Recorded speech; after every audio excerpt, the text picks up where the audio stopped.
नमस्कार। आज हम महाभारत प्रश्नोत्तरी पर आधारित इस स्रोत से कुछ अनोखी और शायद कम सुनी हुई जानकारियों पर बात करेंगे। हाँ, ये सिर्फ सवाल जवाब जैसा नहीं है, बल्कि इसमें महाकाव्य की कुछ ऐसी परतें हैं जो अक्सर छूट जाती हैं। बिल्कुल। तो चलिए इन जानकारियों में थोड़ा गहरा उतरते हैं और देखते हैं कि पात्रों, वस्तुओं, घटनाओं के ये खास नाम और जो छोटे छोटे विवरण हैं वो हमें महाभारत के बारे में क्या नया सिखाते हैं। हाँ, बिल्कुल।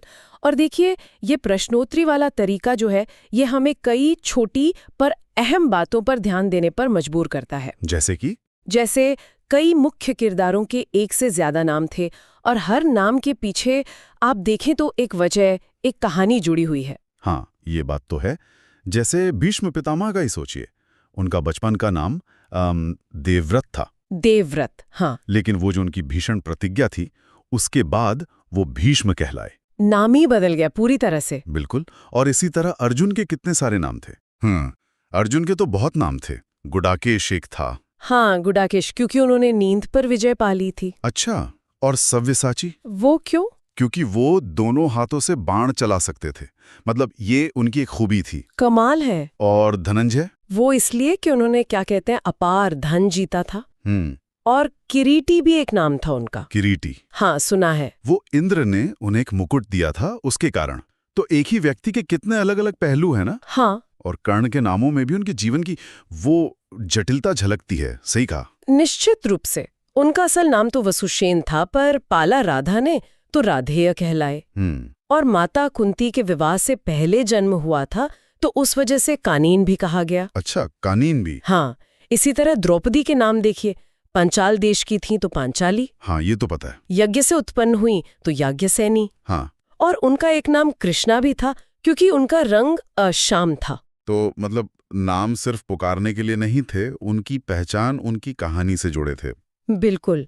और ये सिर्फ पात्रों के साथ नहीं था। महाभारत में जो महत्वपूर्ण चीजें थीं, उनके भी अपने खास नाम थे। हाँ, ये भी है। जैसे शंखों के नाम, श्री कृष्ण का शंख पांचजन्य, हाँ। अर्जुन का देवदत्त, भीम का पौंड्र और नकुल का सुघोष। और धनुष भी तो, अर्जुन का गांडीव। बिल्कुल, गांडीव। और शिव जी का त्रिशूल, पिनाक। ये नाम उन वस्तुओं को एक खास दर्जा देते हैं। यहाँ तक कि अर्जुन के रथ का नाम नंदीघोष था और हस्तिनापुर में श्री कृष्ण के लिए एक सोने का सिंहासन बना था, उसका नाम सर्वतोभद्र था। सर्वतोभद्र, वाह। अच्छा, इन नामों और चीजों से अलग कुछ घटनाओं और जगहों के भी खास नाम मिलते हैं जो कहानी के जरूरी मोड़ दिखाते हैं। सही कहा। जैसे वो तालाब जिसमें दुर्योधन युद्ध के आखिर में छिपा था। हाँ। उसका नाम द्वैपायन सरोवर था। अच्छा, द्वैपायन सरोवर। और पांडवों को जलाने के लिए जो लाख का घर बनाया था, लाक्षागृह, उसका नाम, मजे की बात देखिए, शुभ रखा गया था। शुभ, कमाल की विडंबना है ना? और अभिमन्यु जिस व्यू रचना में वीर गति को प्राप्त हुए, वो तो खैर हम जानते हैं, चक्रव्यूह था। हाँ, चक्रव्यूह। और ये सारी घटनाएं द्वापर युग में हुई। द्वापर युग, बिल्कुल। कुछ और बातें भी हैं जो ध्यान खींचती हैं। पात्रों के फैसले, उनके नतीजे। हाँ, जैसे कि श्री कृष्ण की मृत्यु जिस शिकारी के तीर से हुई, उसका नाम जरा था। जरा। और वो दृश्य जब दुशासन द्रौपदी को बाल पकड़कर सभा में खींच कर लाया था, कितना भयानक। हाँ, वो तो है। और गुरु शिष्य परंपरा पर भी सोचने को मजबूर करती है वो घटना जब द्रोणाचार्य ने एकलव्य से गुरु दक्षिणा में उसका दाहिना अंगूठा मांग लिया था। एकलव्य का अंगूठा? हाँ। ये बातें बहुत गहरी हैं। और वो प्रसंग भी तो है जहां कुंती ने अनजाने में कह दिया था, पुत्र पांचों भाई मिलकर उसका उपभोग करो। हाँ, द्रौपदी के लिए।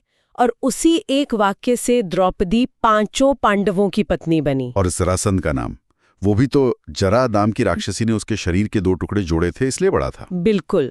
तो ये जो छोटे छोटे लगने वाली बातें हैं, इनके कितने बड़े नतीजे निकले। सही में। यही सब छोटे छोटे विवरण हैं जो महाभारत की कहानियों को और गहरा बनाते हैं। ये प्रश्नोत्तरी हमें याद दिलाती है कि हर नाम, हर घटना, हर चीज के पीछे एक संदर्भ है, एक मतलब छिपा है। बिल्कुल। ये जानकारियां हमें जानी पहचानी कहानियों को भी एक नए नजरिए से देखने का मौका देती हैं। ये सिर्फ फैक्ट्स नहीं है, बल्कि उस जमाने की सोच, मान्यताएं, जीवन की जटिलताएं, वो सब झलकता है। हाँ, और इसी सोच के साथ एक विचार करने लायक बात छोड़ जाते हैं। बताइए। इसी स्रोत में युधिष्ठिर द्वारा पूरी स्त्री जाति को एक शाप देने का जिक्र मिलता है कि वो कोई रहस्य छिपा नहीं सकेंगी। हाँ, ये पढ़ा है। हाँ, ये तब हुआ था जब उन्हें कर्ण की सच्चाई पता चली थी, जिसे कुंती ने इतने सालों तक छिपाए रखा था। बिल्कुल। तो युधिष्ठिर का वो गुस्सा, वो शाप और उसके पीछे की जो पूरी परिस्थिति रही होगी कि क्यों उन्हें ऐसा लगा कि सारी स्त्रियों को ये शाप देना पड़ा, ये अपने आप में सोचने वाली बात है ना?